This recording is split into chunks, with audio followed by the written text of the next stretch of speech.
చూడండి, వాక్యంలోనికి వెళ్దాం. లూకా సువార్త 14వ అధ్యాయము 18వ వాక్యాన్ని చదువుకుందాం. దయచేసి అందరూ చూడండి. అయితే వారందరూ ఏక మనసుతో నెపములు చెప్పసాగిరి. ఈ మాటను బట్టి మనం మాట్లాడుకుంటే లూకా సువార్తలో 14వ అధ్యాయం 18వ వాక్యంలో యేసుక్రీస్తు వారు శరీరధారిగా ఉన్నప్పుడు జరిగిన సందర్భం ఇది.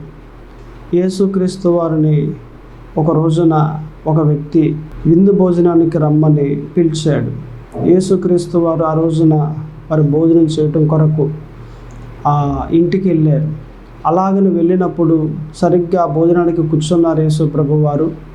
అలా కూర్చుని ఉన్నప్పుడు ఒక వ్యక్తి అన్నాడు కదా, అయ్యా, ఎక్కడ కూర్చోవడం పెద్ద గొప్పతనం ఏముంది, ఎక్కడ కూర్చోవడం పెద్ద ధన్యత ఏముంది, దేవుని రాజ్యంలో కూర్చుంటే అది ధన్యత, అక్కడ భోజనానికి మనం అక్కడ కూర్చుంటే అది గొప్పతనము అని ఇలాగను ఒక మాట పలికాడు. యేసు ప్రభువారు ఆ మాటకి సమాధానం ఇలాగిచ్చారు. ఒక ఉదాహరణ రూపిగా యేసు ప్రభువారు చెప్పారు. ఒక యజమానుడు ఉన్నాడు, తన దాసుని పంపించి అనేక మందికి భోజనానికి రమ్మని, విందు భోజనానికి రమ్మని పిలిచాడు. సరిగ్గా ఆ రోజు వచ్చేసరికి వంటకాలన్నీ తయారు చేసేసి తన దాసుని మరలా పంపించాడు. వచ్చేయండి, రెడీ అయిపోయిందని చెప్పేసి. ఆ దాసుడు వెళ్ళాడు. వారిని పిలిస్తే మొదట వాడు అన్నాడు, నాకు కుదరదయ్యా రావడానికి, నేను పొలం కొనుక్కున్నాను అని చెప్పాడు. రెండో వాడి దగ్గరికి వెళ్ళి అడిగితే, అయ్యా, నాకు కుదరదు, నేను ఎడ్లు కొనుక్కున్నాను అని చెప్పాడు. మూడో వాడి దగ్గరికి వెళ్ళి అడిగితే, అయ్యా, నాకు కూడా కుదరదు, నేను పెళ్లి చేసుకున్నాను అని చెప్పాడు. తర్వాత దాసుడు వచ్చేసి తన యజమానునికి, ఇది పరిస్థితి, ఎవరు రానంటున్నారు, అయ్యా ఏం చేద్దాం అని అంటే, ఓ పంచి గ్రామంలోనికి వెళ్ళి పేదవారు ఉంటారు కదా, కళ్ళు లేనివారు, కాళ్ళు లేనివారు, పేదవారిని ఇలాగున వారందరికీ చెప్పి తీసుకురా అని చెప్పాడు. వెళ్ళాడు, తీసుకొచ్చాడు. అయినప్పటికీ కూడా ఆయన ఇంకా అంత బోల్డ్ చోటు ఉంది. ఇంకా మరలా వెళ్ళాడు, మరలా తీసుకొచ్చాడు. ఇప్పుడు తీసుకొచ్చిన తర్వాత వారంతా భోజనం చేసి వెళ్ళిపోయారు. అంటే యేసు ప్రభువారు ఈ ఉదాహరణ ఎందుకు చెప్పారు, ఈ ఉపమానం ఎందుకు చెప్పారు అని అంటే, దేవుడు పిలిచినప్పుడు ఆ పిలుపునకు లోబడాలి. లోబడితే ఆ ధన్యత మనకు కలుగుద్ది. ఇప్పుడు ఆ వ్యక్తి ఏమన్నాడు, దేవుని రాజ్యంలో కూర్చోవటం అది ధన్యత, ఇక్కడ కూర్చోవడం ధన్యత ఏం కాదు అని అన్నాడు. యేసు ప్రభువారు దానికి జవాబుగా ఏం చెప్పారట, ఆ రాజ్యంలో కూర్చోవాలి అంటే దేవుని పిలుపునకు లోబడాలి. లోబడితే ఆ ధన్యత నీకు దొరుకుద్ది, లోబడకపోతే దొరకదు అని యేసు ప్రభువారు ఈ ఉపమానం ద్వారా ఆ వ్యక్తికి తెలియజేశారు. అయితే ఈ వాక్య ప్రకారంగా మనం మాట్లాడుకుంటే, యేసు ప్రభువారు చెప్పిన మాట ప్రకారంగా దేవుడు ఒక్క మారుగాను పిలిచాడా, ఆ పిలుపునకు మనం లోబడాలి. ఆయన పిలిచినప్పుడు రమ్మని, నా సేవ చేయడానికి రా, నా పరిచర్య చేయడానికి రా, లేకపోతే ఫలానా ఇది చెయ్యి, అది చెయ్యి, ఒక మారు ఏదైనా దేవుడు చెప్పినప్పుడు ఆ చెప్పిన మాటకు లోబడి వెంటనే దాన్ని చెయ్యాలి. అది భక్తి అంటే. అలాగనే చేస్తేనే మనకు దేవుని వస్తుంది. అరే, దేవుడు చెప్పాడా, చూద్దాంలే, వచ్చే సంవత్సరం చేద్దాంలే దేవుని సేవ, వచ్చే సంవత్సరం నుండి మారిపోయి పరిచర్య అప్పు నుంచి చేద్దాంలే, ఇలా కొంతమంది ఆలోచన చేసి వాయిదాలు పెడతారు తప్ప కానీ దేవుని పని చేయరు. నా అనుభవంలో నేను చెప్తా ఉన్నాను, వచ్చే సంవత్సరం చేస్తాను అని వాయిదా పెడతారే, వాళ్ళకి మరలా ఇంకా శ్రమలు ఎక్కువ అవుతాయి. మరలా ఇంకొక సంవత్సరం వాయిదా పెడతారు. మరలా ఆ సంవత్సరం రాగానే మరలా ఇంకా శ్రమలు ఎక్కువైపోతాయి, రావడానికి కుదరదు, మరలా ఇంకొక సంవత్సరం వాయిదా పెడతారు. ఇలాగ సంవత్సరాలు గడుపుకుంటా ఆఖరికి ఎవరి జీవితాన్ని ముగించేస్తారే కానీ దేవుని పని చేయడానికి రారు. చాలామంది ఇలాగే దేవుని దగ్గరికి వెళ్ళిపోయిన వారు ఉన్నారు. భూమి మీద ఏ పని దేవుని పని చేయలేక దేవుని దగ్గరికి వెళ్ళిపోయిన వారు, చేసే అవకాశం దేవుడు ఇచ్చినప్పటికీ వారికి ఉన్న పరిస్థితులను బట్టి వాటిని జయించలేక, దేవుని పనిలోనికి రాలేక అలాగే ఉండిపోయిన వారు ఎందరో. అందుకే చాలామంది సేవకులకు అయ్యా సేవ చేయాలన్న ఆలోచన నాకుంది, నేను చేయలేకపోతున్నాను, ఇదిగో ప్రతి నెల నేను మీకు ఇంత ఇస్తానని సహాయపడేవారుగా ఉండిపోతున్నారే తప్ప కానీ దేవుని సేవ చేయడానికి ముందుకు రావట్లేదు. వారుకున్న పరిస్థితులను బట్టి ఆ పరిస్థితుల్ని జయించలేకపోతూ ఉన్నారు, ఆ పరిస్థితుల్ని నెట్టుకు రాలేకపోతూ ఉన్నారు, ఆ పరిస్థితులకు బందీ అయిపోతూ ఉన్నారు. ఆయన పిలుస్తూ ఉన్నాడు, రా దేవుని సేవ చేయి. ఆయన పిలిచినప్పుడు ఆయన పిలుపునకు లోబడి నువ్వు వచ్చినట్లయితే నిన్ను ఒక ఉన్నతమైన స్థాయిలోనికి నిన్ను తీసుకుని వెళ్తాడు. నిన్ను దీవిస్తాడు, ఆశీర్వదిస్తాడు, నీ బంధువులలో తలగా చేస్తాడు. ఒక మంచి పరిచర్య, మంచి సంఘాన్ని దేవుడు నీకు ఇస్తాడు. నిన్ను వదలడు. ఆయన పిలిచి నిన్ను వదిలేయడు. వదిలేసే దేవుడు కాదు, నీ చేయ పట్టుకుని నీ గమ్యానికి చేర్చే దేవుడు. సేవలోకి వెళ్ళిన తర్వాత ఆయన సహాయం చేయకపోతే నా పని ఏమైపోతుంది అన్న తలాంపులు ఉంటాయి కొంతమందికి. సేవ చేయటమా, నేను చేయలేను, నువ్వు చేయక్కర్లేదు, నువ్వు వచ్చి నిలబడంతే చాలు, దేవుడే నడిపిస్తాడు. నువ్వు ఎలా మాట్లాడాలి, ఎలా చేయాలి అన్నీ కూడా దేవుడే నడిపిస్తాడు. దేవుడు సహాయం చేసి ఒక మంచి స్థాయిలోనికి నిన్ను తీసుకుని వస్తాడు ఆయన. అంతేగాని ప్రతి దానికి భయపడిపోతూ ఉండి ఆయన పిలిచినప్పటికీ ఆయన పిలుపునకు లోబడకుండా ఉండి ఇలాగ రోజులన్నీ గడుపుతా ముందుకు వెళ్ళిపోతూ ఉంటే నీ జీవితం అయిపోద్ది, కానీ దేవుని పరిచర్య చేయలేవు, దేవుని సేవలోకి రాలేవు. రోజులన్నీ అయిపోతున్నాయి, నెలలు అయిపోతున్నాయి, సంవత్సరాలు అయిపోతున్నాయి, కానీ నువ్వు మట్టికి పరిచర్య చేయలేకపోతున్నావు. అంటే కారణం ఏంటి? ఆ ధైర్యం నీకు సరిపోవట్లేదు. ఆ ధైర్యం నీకు సరిపోక నువ్వేం చేస్తున్నావు? వాయిదాలు పెట్టేస్తూ ఉన్నావు. ఆ ధైర్యం నీకు కావాలి. దేవుణ్ణి అడుగు, ఆ ధైర్యం తెగించు ఒక అడుగు ముందుకే, ఖచ్చితంగా కార్యం జరుగుద్ది నీ పట్ల. ధైర్యం కలిగి ఒక అడిగే దేవుడు నీకు సహాయం చేస్తాడు. సువార్త చేయాలా, చేసుకుంటా ఇల్లు, సంఘాన్ని కట్టాలా, కట్టు. దేవుడు నీకు సహాయకుడు. నువ్వు ఏది మాట్లాడాలి, ఎలాగ నువ్వు కట్టాలి, ఏది చెయ్యాలి, ఎలాగ నువ్వు నడవాలి, అన్నిటికీ దేవుడే ఆధారం, దేవుడే నీకు సహాయకుడు, దేవుడే నడిపిస్తాడు ఆయన. నువ్వేం కంగారు పడక్కర్లేదు. ఎలా కట్టాలి సంఘాన్ని ఆయన కడతాడు, నువ్వు నిలబడంతే చాలు. ఈ సంవత్సరం నీకు ఏమన్నా ఒక 10 గొర్రెలు ఇచ్చాడనుకో, వాటిని జాగ్రత్తగా నడిపించు, వాక్యం బోధించి నడిపించు, అంతే చాలు. మరలా నీకు 1 సంవత్సరానికో 2 సంవత్సరాలకో దేవుడు మరలా ఇంకొక 10 గొర్రెలు నీకు ఇస్తాడు, ఇంకొక 10 మందిని నీకు ఇస్తాడు. అలాగనే ప్రతి సంవత్సరం లేదా 2 సంవత్సరాలకు ఒక మారు, కొన్నాళ్ళకు ఒక మారు, ఎలాగున దేవుడు నీకు కలుపుకుంటా వెళ్తాడు. ఆయన ఎన్ని గొర్రెలను నీకు అప్పగించాడో, ఎంతమందిని అప్పగించాడో అంతమందిని కాయటం నీ బాధ్యత. జాగ్రత్తగా సంఘాన్ని మేపటం, కాయటం నీ బాధ్యత. అందుకే యేసు ప్రభు వరకు మాట అంటారు పేతురు దగ్గర, పేతురు నీవు నన్ను ప్రేమిస్తున్నావా అని అంటాడు. అవునయ్యా ప్రేమిస్తున్నాను, అయితే నా మందను కాయి అని అంటాడు. మరలా అడుగుతాడు, పేతురు నీవు నన్ను ప్రేమిస్తున్నావా అని. అవును ప్రభువా, ఇందాక చెప్పాను కదా ప్రేమిస్తున్నాను అని అంటే, అయితే మరి మందను కాయి అని అంటాడు, మేపు అని అంటాడు. ఇలాగున 2 పదాలు 3 మార్లు అడిగితే యేసు ప్రభువారు ఇక 3వ మారు ఈ పేతురు ఎసనబడిపోయి, ఇదేంటి ప్రభువా, నీకే తెలుసు కదా, నీకే తెలియను అని అంటాడు. ఇప్పుడు యేసు ప్రభువారు, పేతురు నీవు నన్ను ప్రేమిస్తే మందను కాయి మేపు అని ఇలాగను మాట్లాడిన ఆ 2 పదాలు కూడా ఈరోజు మనం జ్ఞాపకం చేసుకుంటే, దేవుణ్ణి ప్రేమిస్తున్న నీవు మందను మేపాలి, మందను కాయాలి. మేపడం అంటే వాక్యం చెప్పి వారిని బలపరచడమే మేపడం. కాయడం అంటే ఎటు వెళ్ళిపోకుండా నువ్వు కాయాలి. అంటే నీకు ఉన్న ఆ 10 మంది ఎటు పోకూడదు. ఒక ఆదివారం మానేశారనుకో, ఇంటికి వెళ్ళాలి, ఏమ్మా రాలేదే అని అడగాలి. అడిగి మరలా సంఘంలోనికి చేర్చాలి.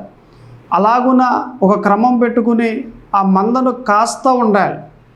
అలాగున కాస్తూ ఉన్నామనుకో, నీ దినములన్నీ కూడా మంచిగా ముందుకెళ్తూ ఉంటే కొంతకాలానికి మరలా ఇంకొక 10 మందిని కలుపుతాడు, మరలా కొంతకాలానికి మరలా ఇంకొక 10 మందిని కలుపుతాడు. ఇలాగను నీవు నమ్మకంగా కాస్తూ ఉంటే ఖచ్చితంగా ఒకరోజు దీవించబడతావు. ఒక విస్తారమైన మంద దేవుడు నీకు ఇస్తాడు. ఇది ముందుకు సాగిపోవడం అంటే. నిజమైన భక్తి ఏది అంటే నమ్మకంగా నడవడమే నిజమైన భక్తి. దేవుని దగ్గర నమ్మకంగా ఏ వ్యక్తి అయితే ఉంటాడో ఆ వ్యక్తి నిశ్చయముగా దీవించబడతాడు. నమ్మకమైన వానికి ఏమంటే మెండైన దీవెనలు కలుగును. బల నమ్మకమైన మంచి దాసుడా, నీవు కొంచెములో నమ్మకంగా ఉంటివి గనుక నిన్ను అనేకమైన వాటి మీద నియమించుదును. ఉన్నావా నమ్మకంగా? నిన్ను దీవిస్తాడు. దేవుని దగ్గర ఏ వ్యక్తి అయితే నమ్మకంగా బ్రతుకుతూ ఉన్నాడో ఆ వ్యక్తిని నిశ్చయముగా దేవుడు జ్ఞాపకం చేసుకుని వర్ధిల్లింపజేస్తాడు. ఆయన వదిలేసే దేవుడు కాదు, మర్చిపోయే దేవుడు కాదు. జ్ఞాపకం చేసుకుని హత్తుకుని చేయపట్టుకుని నడిపించే దేవుడు ఆయన. నడిపిస్తాడు, వదిలేడు ఆయన, పిలిచాడు ఆయన. వాగ్దానం ఇచ్చిన దేవుడు నమ్మదగిన వాడాయన. నీకు వాగ్దానం ఇచ్చి నిన్ను ఆయనలోనికి తీసుకొచ్చి సంఘంలోనే కాదు స్థానాన్ని ఇవ్వటం, అలాగనే సేవకుల్లో కూడా స్థానం ఇచ్చాడు అని అంటే ఇది ఆయన చేసిన కృప కాదా? కాబట్టే నువ్వేం చేయాలి? ఇప్పుడు నమ్మకంగా బ్రతకాలి. ఆయన పిలిచాడు, ఆయన పిలుపునకు లోబడాలి. ఎలా చేయాలి? దేవుడు చెప్తూ ఉంటాడు, అలా చేయి. దేవుని చిత్తాన్నే నెరవేర్చాలి. ఇక వేరే మనసంటూ నువ్వు పెట్టుకోకూడదు. నిశ్చయముగా నువ్వు చేయవలసిన కార్యం ఏంటంటే దేవుని చిత్తాన్ని నెరవేర్చాలి. ఆ మందను ఎలాగున నడిపించాలి, ఆ మందను ఎలాగున కాయాలి, అంతయు దేవుడు నడిపిస్తాడు. అంతయు దేవుడు చెప్తాడు. ఆయన ఎలా చెప్తున్నాడో గ్రహించుకుంటూ అలాగను చేసుకుంటూ నువ్వు ముందుకు వెళ్ళిపోతూ ఉంటే నీ రోజులన్నీ బాగుంటాయి. నీ గమ్యానికి నీవు చేరుకుంటావు. దేవుడు నీకు ఏ వాగ్దానం అయితే ఇచ్చాడో ఆ వాగ్దానానికి దేవుడు తీసుకెళ్తాడు. ఒక ఉన్నతమైన పరిచర్య నీకు కలగజేస్తాడు. అలాగున దేవుని అడుగులలో అడుగులేసుకుంటూ ఆయన చిత్తాన్ని నెరవేరుస్తూ ముందుకు సాగిపోతూ ఉంటే నీ జీవితం చాలా బాగుంటుంది. అంతేగాని ఆయన చిత్తాన్ని గ్రహించలేక, లేదా ఆయన చిత్తం గ్రహించినప్పటికీ ఆయన అలాగే చెప్తాలే, అది కరెక్ట్ కాదు, ఇదే కరెక్ట్ అనుకుని నువ్వు ఇలా చేసుకుంటూ వెళ్ళిపోతూ ఉంటే ఎన్నాళ్ళు ఉన్న ఎదుగు బొదుగు అనేది నీ పరిచర్యలో కనిపించదు. ఎలా ఉన్నావు? ఏం చేస్తూ ఉన్నావు? ఎలా నడుస్తూ ఉన్నావు? ఆయన సంఘాన్ని అప్పగించాడా? ఆయన చెప్పినట్లుగా చేయి. ఆయన సువార్త పరిచర్య నీకు అప్పగించాడా? ఆయన చెప్పినట్లుగా చేయి. ఆయన ఏది అప్పగించాడు? ఆయన చెప్పినట్లుగా చెయ్యి. నీకు తోచినట్లుగా చెయ్యి. మాకు ఆయన ఎలాగను చెప్తున్నాడో అలాగను చేయి. లేదండి దేవుడు చెప్పింది అయితే నేను పడిపోతాను ఖచ్చితంగా, లేదండి నేనైతే కరెక్ట్ వేలో వెళ్తూ ఉన్నాను, నేను అనుకున్న దారే కరెక్ట్, ఇది ఎలా చేస్తే ఏంటి, దారి మంచిదై ఉండాలి, ఎలా చేస్తే ఏంటి, గమ్యానికి చేరుకోవాలి, నేను ఎలాగ అనుకుంటున్నాను కదా, దగ్గరగా ఉంది, ఎలాగ వెళ్ళిపోతా, అది కరెక్ట్ కాదు. అది దేవుడు చెప్పింది ఒకవేళ అది కష్టమైనప్పటికీ నువ్వు చేయాలి. దేవుడు చెప్పింది అది నష్టమైనప్పటికీ నువ్వు చేయాలి. ఎందుకని? ఖచ్చితంగా ఆ దారి నీకు మేలుకరంగా మార్చబడుతుంది. ఇప్పుడు ఇజ్రాయేలీయుల్ని మోసే నడిపిస్తూ ఉన్నాడు కదా, ఈ మోసేకు దేవుడు ఎప్పటికప్పుడు చెప్తూ ఉండేవాడు. ఏమని? మోసే నువ్వు ఎలాగెళ్ళు, ఎలా తీసుకెళ్ళు, ఈ కొండ చుట్టూరు ఎలా తీసుకెళ్ళు అని చెప్తూ ఉండేవాడు. ఇజ్రాయేలీయులకి ఏమనిపిస్తుంది? ఇదేంటి ఈ కొండ చుట్టూరే తిరుగుతున్నాం, మనం వాగ్దాన దేశం అక్కడ ఉంది కదా, కనాను దేశం డైరెక్ట్గా వెళ్ళిపోవచ్చు కదా, మరలా ఈ కొండ చుట్టూ ఎక్కడ తిరుగుతూ ఉన్నామేంటి, మరలా ఎలా తిరిగి అలాగెళ్ళి, ఎలా తిరిగి అలాగెళ్ళి, అలా తిరిగి ఇలా వచ్చి దేనికి, ఈ తిరవాట్లన్నీ దేనికి, డైరెక్ట్గా వెళ్ళిపోతే ఒక 3 లేక 4 కిలోమీటర్లు వెళ్ళిపోవచ్చు కదా అన్నట్లుగా వాళ్ళకి అనిపిస్తుంది. లేదా మోసేకి కూడా అనిపిస్తుంది. అది రైట్ కాదు అలాగే వెళ్ళటం. నీకు తెలుసు, దారి తెలిసిపోయింది, నువ్వు వెళ్ళకూడదు. కారణం ఏంటి? వెళ్ళే సమయం ఉంది, అప్పుడు వెళ్ళాలి. దేవుడు తీసుకెళ్ళినప్పుడే నువ్వు వెళ్ళాలి, అది నీకు మంచిది. ఇప్పుడు దేవుడు తీసుకెళ్లకుండా కూడా కొంతమంది వెళ్ళిపోయారు, వాళ్ళంతా చనిపోయారు. అక్కడ కొంతమంది కత్తులు పట్టుకుని ఉన్నారు. వాళ్ళంతా ఏం చేశారంటే ఇజ్రాయేలుని చంపేశారు. దేవుడు వద్దు అన్నప్పటికీ కూడా లేదు మేము కానాను దేశంలోకి వెళ్ళిపోతాం అనేసి బయలుదేరి వెళ్ళిపోయారు కొంతమంది ఇజ్రాయేల్లో నుండి. వాళ్ళంతా అక్కడికక్కడే చనిపోయారు, కానీ కానాను దేశం వెళ్ళలేకపోయారు. కారణం ఏంటంటే దేవుడు ఎప్పుడు తీసుకెళ్తే వాగ్దానంలోనికి అప్పుడే వెళ్ళాలి. దేవుడు ఎప్పుడు తీసుకెళ్తే అప్పుడే వెళ్తే అప్పుడు మన జీవితాలు బాగుంటాయి, అంతా సక్రంగా ఉంటుంది. లేదనుకోండి అపవాదం వచ్చేస్తాడు, మరలా బాధిస్తాడు, అనేక రకాలుగా ఇబ్బందుల పాలు చేస్తూ ఉంటాడు. కాబట్టి దేవుడు ఎలాగని చెప్తున్నాడో అలా చేయాలి, దేవుడు ఎలా నడిపిస్తూ ఉన్నాడో అలా నడవాలి. అది మన మనసులో పెట్టుకుని దేవుని చిత్తాన్ని నెరవేర్చాలి అనేది మన మనసులో పెట్టుకుని ముందుకు సాగిపోతూ ఉంటే, ఆయన చిత్తాన్ని నెరవేరుస్తూ ఉంటే ఒక రోజంటూ ఉంది, ఆ రోజు నిశ్చయముగా దీవించబడతావు. ఆ రోజు నీది, నీ కోసం దేవుడు నిర్ణయించాడు. ఆ రోజున నువ్వు దీవించబడతావు, హెచ్చింపబడతావు, వర్ధిల్లింపబడతావు. ఒక మంచి పేరు నీకు కలుగుద్ది, ఒక ఉన్నతమైన స్థాయి నీకు కలుగుద్ది. ఆ రోజు నీది, నీ కోసం దేవుడు కేటాయించాడు. నువ్వు దీవించబడ్డానికి కేటాయించాడు, నువ్వు హెచ్చింపబడ్డానికి దేవుడు కేటాయించాడు, నువ్వు ఎదగడానికి, నీకు మంచి పేరు కలగడానికి దేవుడు ఆ రోజును కేటాయించాడు. కాబట్టి ఆ రోజు వచ్చేంత వరకు నువ్వు నిలబడి ఉండాలి, ఎదురు చూస్తూ ఉండాలి. ఒకటే నిరీక్షణ కలిగి దేవుడు నన్ను హెచ్చింపజేస్తాడు, దేవుడు నన్ను వర్ధిల్లింపజేస్తాడు, దేవుడు నన్ను జ్ఞాపకం చేసుకుంటాడు అని ఇలాగున ఒకటే నిరీక్షణ కలిగి నువ్వు ఎదురు చూస్తూ ఉంటే ఖచ్చితంగా ఒక రోజున దేవుడు వస్తాడు. నిశ్చయముగా నువ్వు ఎదిగింపబడతావు, వర్ధిల్లింపబడతావు, హెచ్చింపబడతావు. కాబట్టి నీ పరిస్థితి ఎలాగుంది? దేవుడు పిలిచాడండి, రైట్, నమ్మకంగా ఉండు, దేవుడు వస్తాడు, అప్పటి వరకు ఎదురు చూస్తూ ఉండు. దేవుడిచ్చిన పరిచర్య నీవు నమ్మకంగా చేస్తూ ముందుకు సాగిపోతూ ఉండు. ఆయన పిలిచాడు కదా, పిలవగా వచ్చావు కదా. ఇక్కడ చూడండి, పిలిస్తే ఏమన్నారట, నేను పొలం కొనుక్కున్నానయ్యా అని అన్నాడు.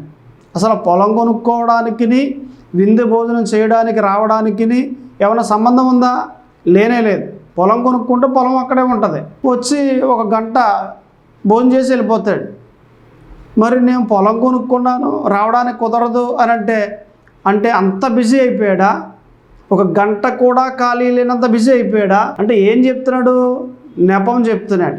అక్కడ వ్రాయబడి ఉంది, వాళ్ళంతా ఏం చేశారట, అయితే వారందరూ ఏక మనసుతో నెపములు చెప్పసాగిరి. నెపం అంటే సాకులు చెప్తున్నారు. కుదరకపోతే అదే స్థానం పేదవారికి, అదే స్థానం కళ్ళు లేని వారికి, అదే స్థానం కాలు లేని వారికి, అంటే యోగ్యత లేని వారికి ఆ యజమానుడు ఇచ్చేసాడు. ఈరోజు నేను పిలుస్తూ ఉన్నాడు, పిలుస్తూ ఉంటే నువ్వు లోబడి వచ్చావా ఆయన పరిచర్యలోనికి, ఖచ్చితంగా దేవుడు దీవిస్తాడు. నిశ్చయముగా నీ జ్ఞాపకం చేసుకుంటాడు. ఆయన పరిచర్య అప్పగించి నిన్ను వర్ధిల్లింపజేస్తాడు. ఆయన పిలుపునకు లోబడకుండా కానీ ఇంకా వ్యాపారంలో ఉండిపోయి, వ్యవసాయంలో ఉండిపోయి, లేదా నువ్వు చేస్తున్న ఆ పనిలో ఉండిపోయి అలాగే ఉండిపోతే కనుక నీవే నష్టపోతావు. నీ స్థానము యోగ్యత లేని వారికి ఇచ్చేస్తాడు దేవుడు. నీకు అప్పగించవలసిన పరిచర్య, నీకు ఇవ్వాల్సిన పరిచర్య యోగ్యత లేని వ్యక్తికి ఇచ్చేస్తాడు దేవుడు.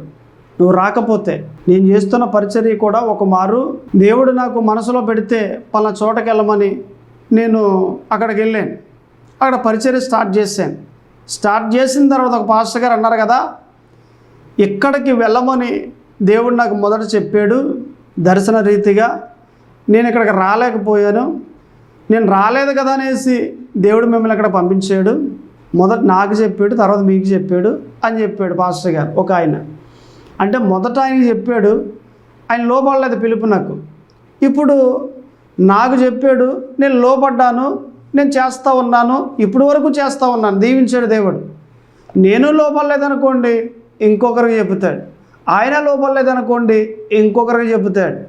ఆయనకి మనుషులు కొదువు కాదు, ఎందరో ఉన్నారు.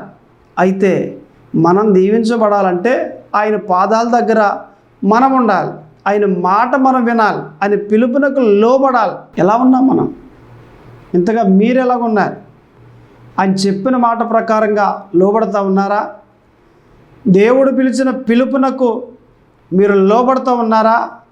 రా సువార్త చేద్ది కానీ అని దేవుడు పిలిచాడా? రా సేవ చేద్ది కానీ అని దేవుడు పిలిచాడా? రా ఈ పరిచర్య అప్పగిస్తాను అని దేవుడు పిలుస్తూ ఉన్నాడు నిన్ను. మరి ఎందుకు ఆలోచన చేస్తూ ఉన్నావు? ఎందుకు డౌట్ పడుతూ ఉన్నావు? రా, నువ్వు వచ్చి దేవుని పరిచర్యలో వంగో. దేవుని పనిలో నువ్వు ఎప్పుడైతే నీవు పనిలో ఉండి ముందుకు సాగుతావో నేను జ్ఞాపకం చేసుకుని మంచి పరిచర్య నీకు అప్పగిస్తాడు. పనిలో వంగోకుండా ఏమండి నువ్వు ఎక్కడున్నావో అక్కడే ఉండి నీ పని నువ్వు చేసుకుంటా ఉంటే ఆయన ఎలా వాడుకుంటాడు? ఆయన తెచ్చుకుంటాడండి, అలాగే ఉంటావు. ఆయన వాడుకుంటాడండి, అలాగే ఉంటావు నువ్వు. లేదండి ఆయన పిలుస్తాడని నేను చూస్తున్నానండి, మరి మాట్లాడే అన్ని పిలుపులు కదా. నీ సేవకు నిలబడినప్పుడు వాక్యంలో దేవుని సేవ చెయ్యి అని చెప్తూ ఉంటే దేవుడు కదా మాట్లాడేది. నీకు దర్శనాలు వస్తూ ఉంటే దేవుడు కదా ఇస్తూ ఉండేది. మరి అనేక రీతిలుగా వాక్యాల రీతిగా లేకపోతే బైబిల్ చదువుతూ ఉంటే బైబిల్లో నుండి అనేక మార్లు దేవుడు నీతో మాట్లాడాడు కదా, అవన్నీ పిలుపులు కదా. మరి ఇంకా దేవుడు పిలుస్తాడండి అంటే ఆయన పిలుపు నీకు అర్థం కావట్లేదా? మరి ఇంకెలా పిలవాలి నిన్ను? ఆయన పిలుస్తూ ఉన్నాడు. ఇప్పుడు నేను మాట్లాడుతూ ఉన్నానే, ఇది కూడా నీకు పిలిపే. మరి ఆయన పిలుస్తూ ఉంటే నువ్వేం చేస్తావు? రావాలి. రాకుండా ఇంకా సమయం ఉందండి, ఇంకా వస్తానండి, నాకు బాకీలు ఉన్నాయండి, అయినప్పటికీ నేరుగా నా దేవుడు నాతో మాట్లాడితే అప్పుడు వస్తానండి అని అంటే జీవితాంతకాలం అలాగే ఉంటా. నీ స్థానంలో దేవుడు ఇంకొకరిని వేస్తాడు. నీకు ఇవ్వాల్సిన ఆ పరిచర్య ఇంకొకరికి ఇచ్చేస్తాడు. నీకు ఇవ్వాల్సిన ఆ దీవెన ఇంకొకరికి ఇచ్చేస్తాడు. యోగ్యత లేని వ్యక్తికి ఇచ్చేస్తాడు. రండి భోంచేయండి అని భోజనం వండి పెడితే మాకు ఖాళీ లేదండి, పొలం కొనుక్కున్నాను అన్నాడు మొదటివాడు. మరి రెండోవాడు నాకు ఖాళీ లేదండి, నేను 5 జతల ఎడ్లు కొనుక్కున్నాను అని అన్నాడు. ఎడ్లు కొనుక్కోవడానికి వచ్చి భోంచేయడానికి ఏమన్నా సంబంధం ఉందా? ఎడ్లు కొనుక్కున్నాడు, ఎక్కడ ఉంటాయి? సావిట్లో ఉంటాయి. ఎంతసేపు వస్తాడట భోజనానికి? రావటం పావుగంట, తినటం ఒక పావుగంట, వెళ్ళటం పావుగంట, ఒక గంట అనుకోండి. రోజు ఇంటి దగ్గర భోంచేయడా?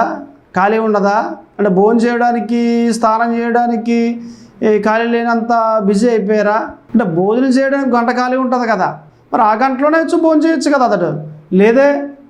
లేదండి నాకు ఖాళీ లేదండి, బిజీ మ్యాన్ అయిపోయానండి, నేను 5 జతల ఎడ్లు కొనుక్కున్నానండి అని అంటే అది సరైన మాట కాదు, నెపము.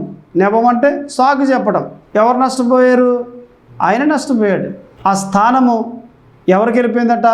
ఇంకా అనేక మంది ఉన్నారు అక్కడ, వారికి వెళ్ళిపోయింది. పేదవారికి, కళ్ళు లేని వారికి, కాళ్ళు లేని వారికి వాళ్ళకి వెళ్ళిపోయింది.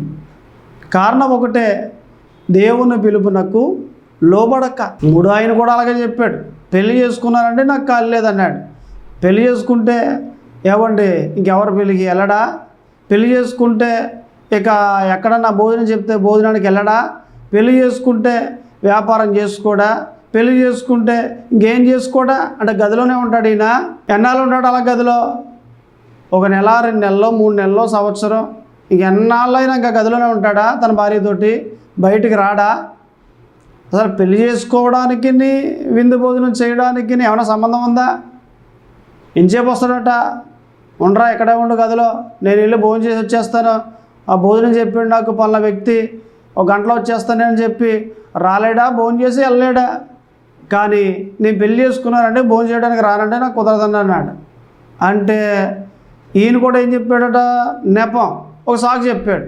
అంటే పెళ్ళి అనే వంక పెట్టి ఒక సాకు చెప్పేశాడు. విందు భోజనం అనేది ఒక స్థానం, అది ఒక విలువైన స్థానం. అది అటువంటి స్థానాన్ని ఇస్తాను రా అని దేవుడు పిలిస్తే ఆ వ్యక్తి ఏం చేయాలి? రావాలి, ఆ స్థానంలో కూర్చోవాలి.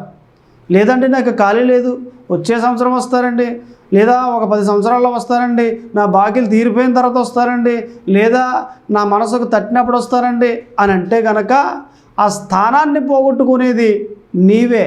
దేవుడికి అనేక మంది ఉన్నారండి పరిచర్య చేయడానికి. ఆయన పాదాలు పట్టుకుని మనం బ్రతిమలాడాలి కానీ ఏవండి లేదు, ఏదో మనల్ని వెతుక్కుంటూ ఆయన రావాలని అనుకోవటం అది మన మూర్ఖత అవుద్ది. ఆయనకి బోళ్ళంత మంది ఉన్నారు పని చేయడానికి. అయితే ప్రభువా నేను చేస్తాను ప్రభువా నాకు సహాయం చేయండి అని అంటే ఖచ్చితంగా దేవుడు సహాయం చేస్తాడు, ఒక మంచి పరిచర్య అప్పగిస్తాడు. ఆయన దగ్గర ఎన్నో పరిచర్యలు ఉన్నాయి, ఏదో ఒక పరిచర్య అప్పగిస్తాడు. ఆయన దగ్గర ఎన్నో సేవలు ఉన్నాయి, ఏదో ఒక సేవ అప్పగిస్తాడు. నేను చేస్తాను ప్రభువా, నేను చేస్తాను ప్రభువా అని అంటే ఆయన అప్పగిస్తాడు. కానీ ఆయనైనా దగ్గరికి రావాలని అనుకుంటే మన మూర్ఖత అది సరైన మాట కానే కాదు. వస్తాడు ఆయన, మన స్నేహితుడు కాబట్టి, మన తండ్రి కాబట్టి, మన దేవుడు ఆయనే కాబట్టి ఆయన మన దగ్గరికి వస్తాడు, మనం ఆయన దగ్గరికి వెళ్తాం, అది సబువే.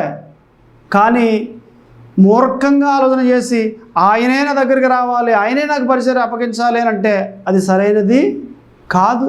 నువ్వు తగ్గించుకో, దేవుని పాదాలు పట్టుకో, ఆయన పరిచర్య కావాలని ప్రార్థించు, నీకు ఆయన మంచి పరిచర్య అప్పగిస్తాడు.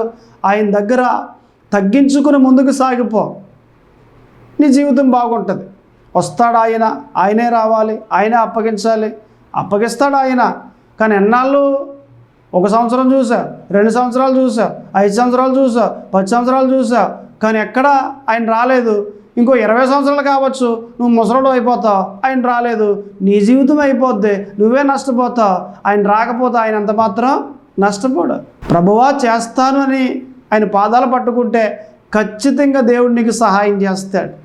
సేవ అనగానే ఏమండి, ఆయన ఇచ్చే సేవ ఉంది, మనం అడిగి తీసుకునే సేవ కూడా ఉంది.